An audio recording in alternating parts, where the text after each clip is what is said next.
Hey everyone, Ron here, to play some more Terran Conflict. I'm gonna give you a little bit more of an update on the Xenon mission. I'm now on the second to last phase with this much silicon wafers left, and we are going to be doing a mission called the Operation Final Fury, where we take the fight back to the Koch.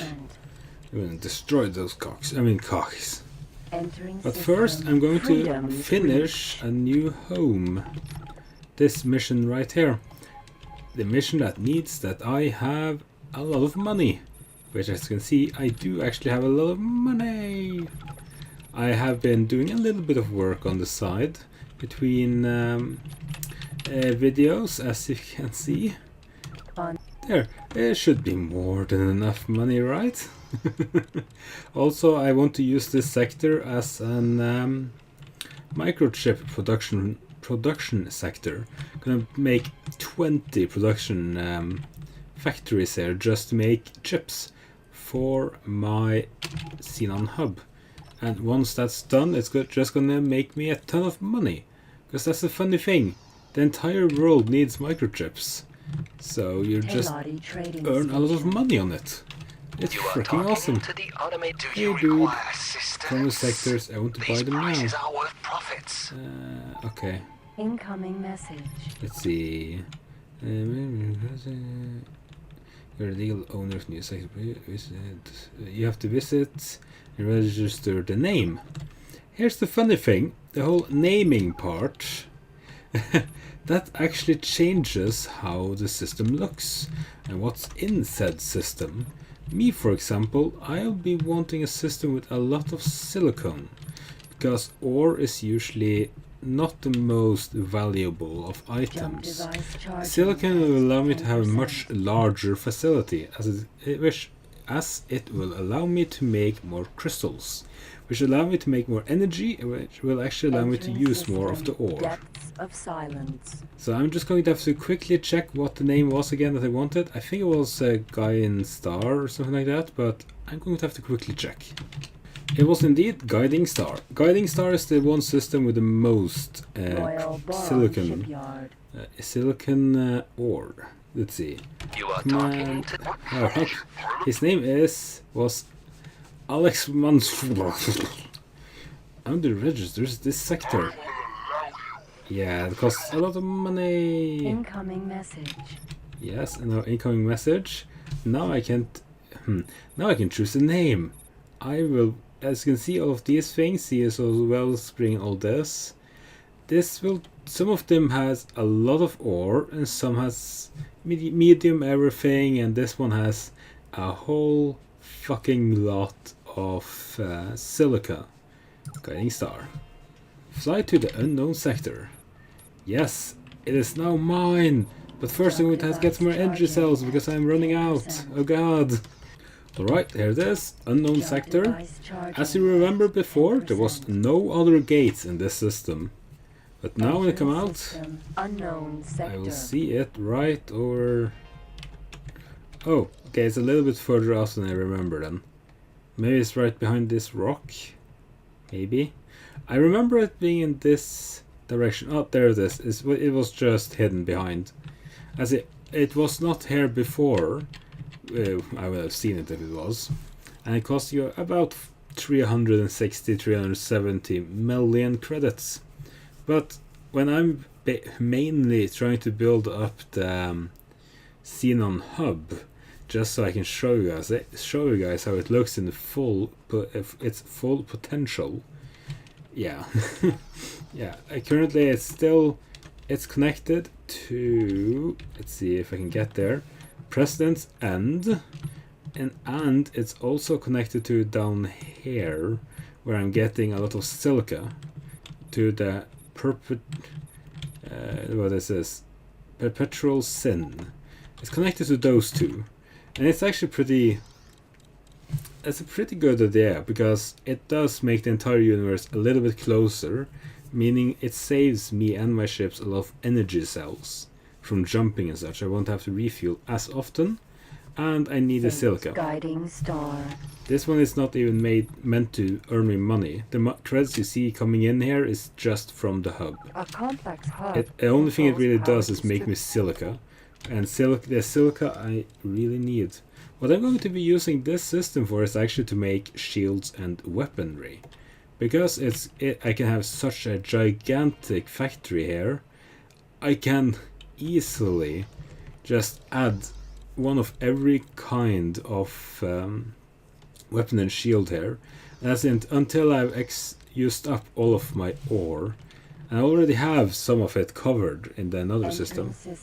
Guiding star. Guiding star. Yeah, here's the guiding star. It looks different depending on the name as well. Congratulations! A new home is yours. Although it's showing Earth in the background there. So, yeah. It doesn't look exactly like this, to be honest. And also here, even if it seems completely clear, it's not. It's actually foggy as hell. It's like you'll probably see it now when I'm flying towards it, but yeah, that's the distance I can see. It's about probably 50 or so. Asteroid. Yeah, 50 kilometers. I think that's a fair assessment. And yeah, as I said, I already have a system meant to arm all my fighters and such. Perpetual Sin is actually going to be used for exactly that.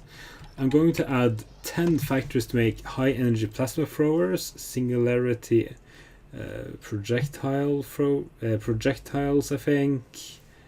I'm going to be putting in some 25 megajoule shields, 200 megajoule shields, and shockwave. There's some shockwaves. It's like, yeah, it's going to be a freaking awesome for small ship arming, but this one is going to be for my capital ships. In other words, 2 gigajoule shields, 1 gigajoule shields, photon pulse cannons, I think it was, a ton of stuff like that.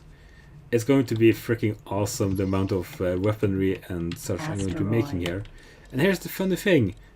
Weapons, you can earn so much money on it, because you'll always sell it on average price. Scan. As 22 yield silicon mine. 22 is fine. It's not super awesome, but it's fine. Navigation, let's just put into scan all asteroids in the sector. Also, I need to save. Yeah, that's a cool thing about weapons. You can just stockpile it. And their worth is so high per weight. That's usually how I just find out what's the most worth in keeping in Skyrim and such, of course. But it's like what weighs not that much and is worth a shit ton. But yeah, it's like you can just. I'm mainly going to use it just to arm up my ships and capital ships and such. But yeah, I don't need that. I can just use it to get myself tons of money later on, of course. But yeah, that's a cool thing about this sector. It's going to make me rich, even though it costs me a lot of money to make it, and it's probably going to take a day month for it to profit that much money, probably.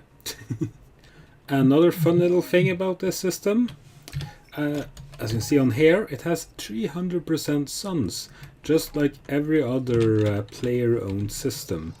It also has an inactive gate, but it's not a destroyed gate. It's an completely, full one. Although its entrance is on this side, or entrance / exit is on this side though, so it's a little bit strange. It would be cool if there was a mission to reactivate it or something like that. Which, as I think I said earlier, it would be cool if you could make your own gates and such, and could maybe connect this one to the gate network someplace else, just to make the place a little bit more overpowered.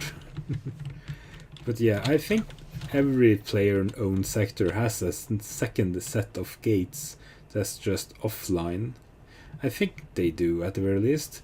And yeah, this if you take guiding star, you will have the maximum amount of Asteroid. silica, but you'll also have the Asteroid. least amount of ore.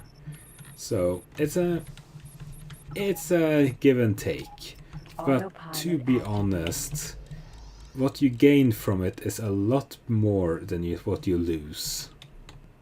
Actually, I think I'm going to keep this as a separate, a smaller episode actually, showing you guys guiding star.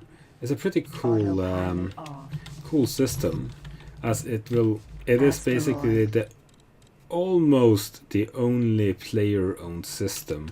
There is one more that is technically player-owned, but I don't think it says player-owned. Yes, unknown. But Harmony of Perpetuity is basically player-owned. It's not entirely, but kinda, sorta. You know how it goes. Yes, I want to show you guys what kind of yields you'll be expecting here. You see in this silicon for 40, 23, 22, you know, none of them has been under 19 yet. The player-owned systems is insane, just thanks to it costing so much money to even get it in the first place. So it makes sense that it has extreme yielding asteroids and such. So thank you all for watching. I'll see you guys next video.